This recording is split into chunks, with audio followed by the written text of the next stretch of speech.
constant disregard and disrespect of African American accomplishments, of their struggle, of their grace, of their excellence, of their fortitude must stop. I came to America as an immigrant, and I need to tell you something most Africans won't admit. We arrive in this country looking down on African Americans.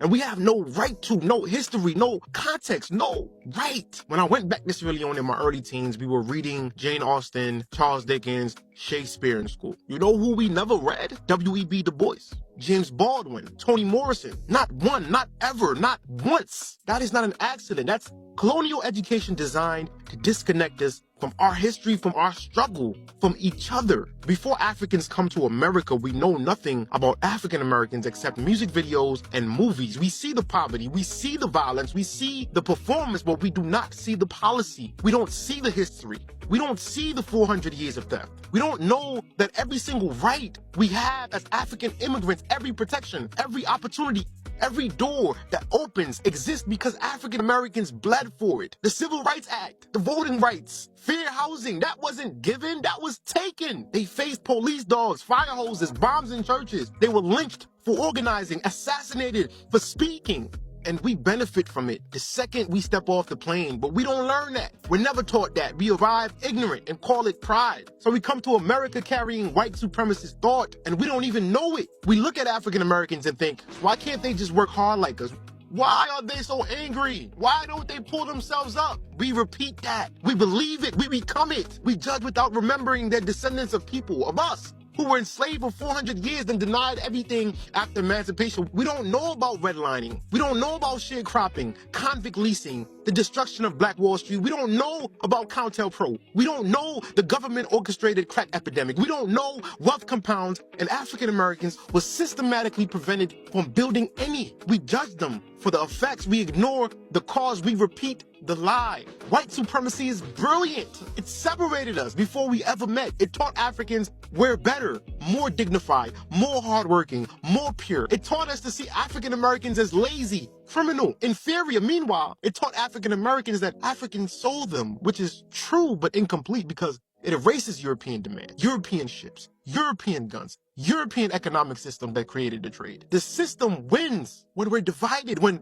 we say, I'm not like them. We're doing white supremacy's work, people, for free, with pride, with ignorance, wrapped in respectability. African Americans built this country with their hands, with their blood, with their bodies turned into capital.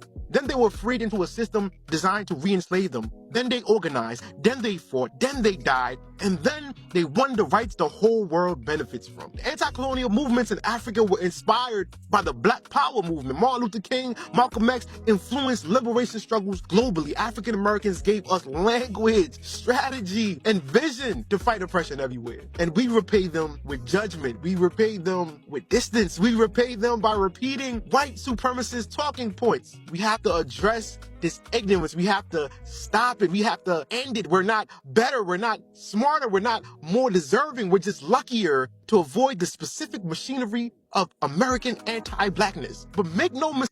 Something is changing in the conversation, and this time, people are saying the quiet part out loud. To white supremacy, we're all the same. The moment we stop being useful, we're just another target. We need to learn African American history. We need to read their thinkers, their revolutionaries. We need to read their poets, understand their struggle, not as separate from ours, but as the foundation beneath our feet. If you're African, immigrant, Caribbean, anyone who came here and benefited from African American blood, you owe them your respect. You owe them your solidarity. You owe them the humility to learn before you judge. Stop peddling white supremacist thought. Stop distancing yourself to feel safe. Stop letting the system use you as a wedge against the people who built the road you're walking on.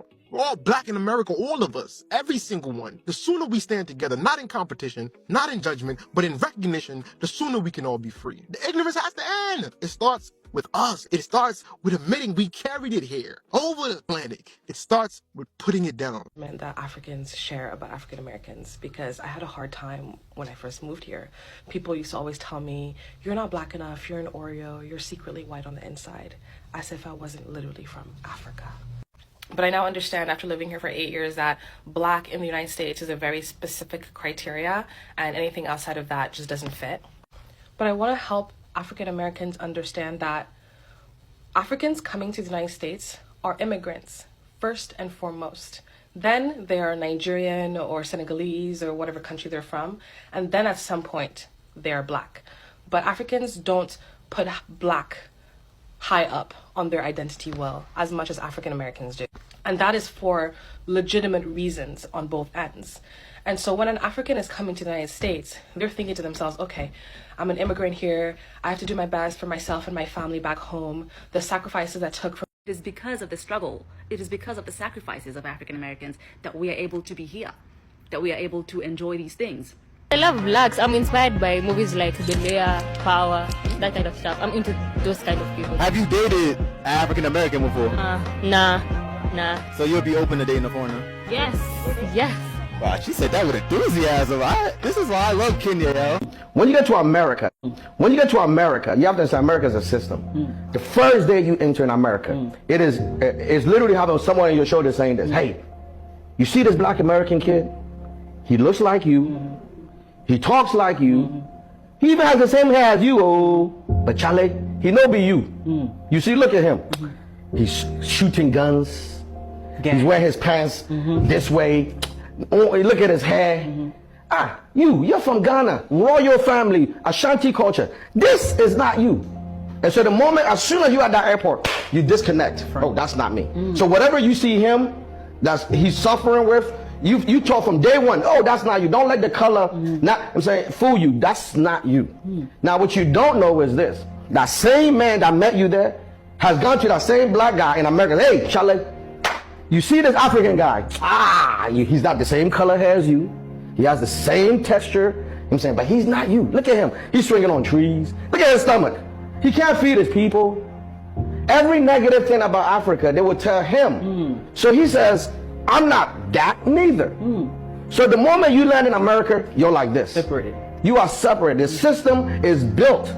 Most especially Africans, but I'm not trying to get into the diaspora war thing because, like I mentioned before, this is just a bunch of hurt people hurting people. You have to understand that one of the things that makes black Americans different from every other black people is black Americans are the only group of black people that actually got to live with white people. Everybody else was left behind in their home countries. I know the Caribbeans were also products of slavery. Those countries, including the Caribbean islands, are majority blacks. The countries that white people wanted to settle in, especially the United States, the black people who were forced to be there, they received a heavier dose of fuck shit. And naturally, black Americans got to witness what it is about humans that made the Bible say the heart of man is desperately wicked. They got to see that massa don't fuck with nobody but massa, Chad. And a lot of these Africans and Caribbeans who migrate to the U.S. are yet to learn this. That's why y'all be just, when you see a white people, we thank God. This is equivalent to a pick-me woman seeing a very sexy man who's tall, dark, and handsome and everything in her dream, that she just opens herself up to him to get knocked up. But then until she gets to his home to see how he lives, she gets to see that he lives like a pig. Dirty dishes, dirty laundry, snores and farts in his sleep,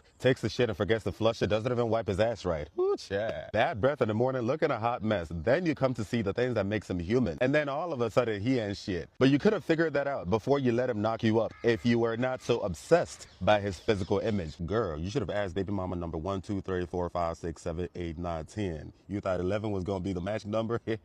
Yet, in spite of that, black Americans have been able to persevere and pull away and do their own thing in a country that was not created for them. They have their own art, some of which was taken from them, jazz, hip-hop, rap, their own dialect. And even at that, a lot of the things that they started were stolen from them without credit, destroyed, burned down, called ghetto, and anything but a child of God, child. And yet, they still persevere. And to me, this is one of the things that makes them very attractive to me. Like I mentioned before, when I lived in America, black Americans were my favorite group of people because their audacity. Bro, their audacity is so fucking powerful. And I know that this is something that a lot of black people, a lot of people in general, but especially Africans, judge them for. I want to see how y'all survive being the black sheep of a family that does not want you, that you're required to be a part of. We can all learn from each other because we're in this shit together. We are stronger together. Uche, peace and love. More African immigrants are openly discussing something many may have underestimated before coming to America: the cultural, political, and economic influence of Black Americans. And the realization appears to be hitting hard. Because once you live in America long enough, you begin to notice something. Many of the doors people walk through today were not simply handed over. They were pushed open through generations of organizing, sacrifice, protests, institution building, and political pressure. So now the conversation is shifting from criticism to recognition. Maybe we underestimated them. African people, stop telling Black American they don't have no culture. Yes, they do got culture. Black American, they are the culture. They make stuff move. They did the hard work for us. So we need to appreciate Black American. We need to stop saying Black American does not have culture. Yes, they do have culture. Black American is the culture. My God, I'm like, girl, how are you doing it? Then she then explained to me. I started buying the products. I even started using it for my daughter, right? We have to understand that we are not from the same place, like the way we're raised. We can't expect them to do exactly like us. At some point, these people are role models when it comes to beauty, when it comes to cosmetic, all those stuff. So we have to learn how to tolerate, how to calm down, and we should stop judging these people. Because at the end of the day, not the way we were raised, that's not how they were raised. Like I've mentioned so many times before, when I lived in America, Black Americans were by far my favorite people. And I am so grateful to God Almighty for them because they helped me heal and reconcile a deeper part of my being. Saying that Black American culture haven't influenced the world would be a lie. The proof, in every country, there's at least one rapper. In every country, there's at least one R&B singer. In the Ivory Coast, we have what we call rap ivoire. It's literally hip-hop with an Ivorian beat. And we all know that. We all admit that. We all know where it comes from. If I see even one rapper, that means your country has been influenced. If in your country there's R&B singer, that means you have been influenced. Google this singer. His name is Immigrants. But what does he do? Gangster rap. Drill. Let's not be hypocrite. And let's just admit, the same way our culture has influenced their culture has influenced our culture back. Where's the bad thing? Why is that even a fight? Good or bad, the culture still influence other people. Hair is part of a culture. The way people do the hair is part of a culture. Doing your baby hair, slaying your baby hair is not part of your African culture. It's not. If it wasn't for Black Americans, I, as an African person, wouldn't have the opportunities that I have today in America. If it wasn't for Black Americans, I wouldn't have the opportunities I have today. So I can't really say that because Black Americans may have their issues, but they have a better sense of community than Africans.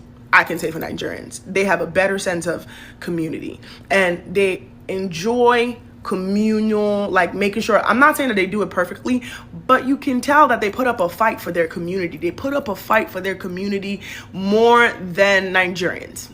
Sorry, it hurts, but that's the truth. Do Africans want to be like African Americans? The answer is yes. I was going through my Google Photos recently and come and see the things I found.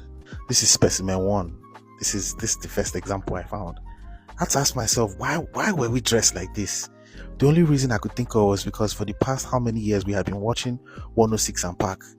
This is the influence. Is that not T.I. on the right? Is that not T.I.? My boy, his name is Toby.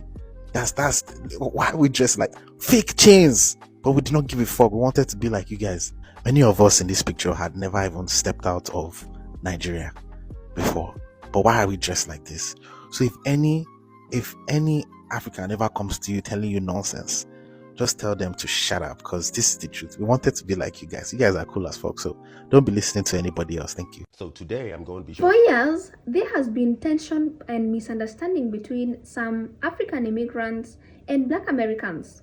Different histories, different cultures, different experiences, and yes, sometimes stereotypes traveled in both directions.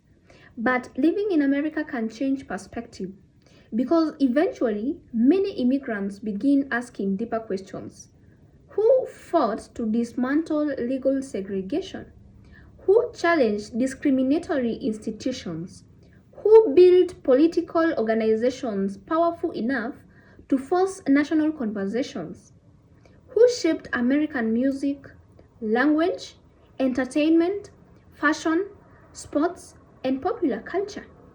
And when people seriously examine those questions, the influence of Black Americans becomes difficult to ignore. Here is where the conversation is getting more interesting. Power is not only about population size. Power is also about the ability to shape national attention, to influence elections, to affect consumer market, to create cultural trends that travel around the world, to organize around shared interests, and to force institutions to respond. Black Americans have demonstrated that kind of influence repeatedly. That does not mean Black Americans think the same way. Of course not. But it does mean that the community has a deep historical tradition of political organization, cultural production, and collective pressure. And some immigrants may only fully understand that after spending years inside the American system. Look at global culture, music, fashion, language, dance, entertainment, sports, internet culture. So much of what the world recognizes as modern American culture has been heavily shaped by the Black Americans' creativity. And this is where underestimation becomes impossible to defend, because people can criticize a community while simultaneously consuming its culture every single day. They repeat the slang, they follow the artists, they copy the trends, they build businesses around the culture, they participate in movement influenced by struggles that came before them. That is power. Not perfect power, not unlimited power, but real influence. And for some African immigrants, the biggest shift may come from lived experience. Before arriving, America can look completely different from the outside. You see opportunity, you see Hollywood, you see success stories, but after living inside the country, you begin understanding the deeper social dynamics. You start seeing why history matters, why political organizations matters, and why discrimination cannot always be explained away as individual failure. And suddenly, some of warnings they once dismissed begin making more sense. This is why conversations are becoming so powerful, because this is no longer any Black Americans explaining themselves. Now, some immigrants are speaking from their own experiences. But there is a bigger question here. What happens when recognition represses competition? What happens when people stop asking who is better and start asking what can we learn from each other? African immigrants bring enormous strengths, entrepreneurship, cultural traditions, professional expertise, global perspectives, and strong community networks. Black Americans bring generations of experience navigating American institutions, building political pressure, shaping culture, and fighting for civil rights. Those histories are different. They should not be erased. But difference does not automatically require disrespect. And recognition does not require pretending every disagreement has disappeared. Maybe that is the real story. Not that one group suddenly defeated another, not that everybody now agrees, but that experience is forcing a deeper conversation. Because the longer people live inside America, the harder it becomes to ignore the historical weight and modern influence of Black Americans. And perhaps that is why more voices are beginning to say what they once would not say in public. We underestimated their influence. We underestimated their history. We underestimated their ability to shape America. And now we understand the power differently. So I want to hear from you guys. Do you believe African immigrants are beginning to understand Black Americans differently? Or is this conversation being exaggerated online? Drop your thoughts in the comment section below, and kindly remember to keep it respectful. If you love breakdowns like this, hit the subscribe button and join our family. Thank you so much for watching. I will see you in the next one. Bye for now.